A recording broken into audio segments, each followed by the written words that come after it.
it's going to be a very interesting offseason. They're over the cap, so it's not like they can just go sign guys.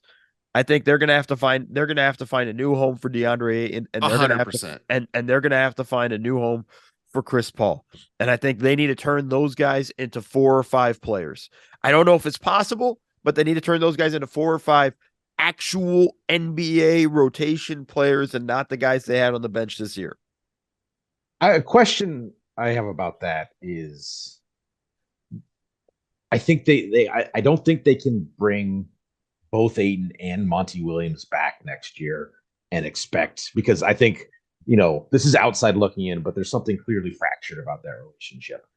I do wonder if it's a different voice in the room if you get a more like kind of you get more out of DeAndre Ayton. You get more of the DeAndre Ayton we saw in 21 when they went to the finals. So I while I see what you're saying, Mo, I do wonder if that's another possible avenue, given that like sort of making that kind of move is only money, whereas kind of the other stuff is sort of tied to salary cap mechanics, which makes it a little more difficult. You could also always move Ayton at the deadline if it's not working out. I know what Mo's going to say. Go ahead. Yeah. Mo, No. I want to know what you think I'm going to say, and I'll tell you. Yeah. If you're right. I no. So Mo, I think Mo is going to say that having to rebuild your team at the deadline is kind of what they had to do this year, and to make this work, a very specific team, kind of around Booker and Durant. You kind of need to build that and put everyone else in their roles and figure out which guys you can count on in which spots. And then if you just like, well, this hasn't worked, let's throw the jigsaw pieces back in the box, shuffle it up again. Maybe the puzzle will be complete when we open the box again. I think that they don't want to end up back in that spot. Kind of what I was going to say. Okay. The other aspect of it is, man, the players look done with DeAndre Ayton. And that's the thing. Like you can kind of just see it on dudes' faces sometimes with him, and just the lack of fight. And like, yeah, you know what? Another coach can come in and might be able to get that out of him.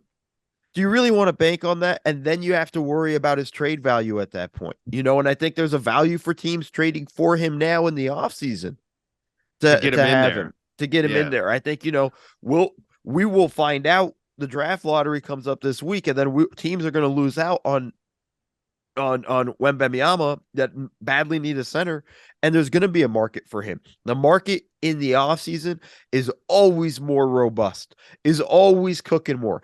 And then if they don't like the offers, then they could try to keep him and roll with it and see how it is.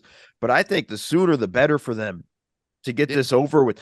And I think I'm surprised with all the people that are saying Monty's got to go in this instance, and I know it's a bad look. The past 2 playoff eliminations have been massive blowouts.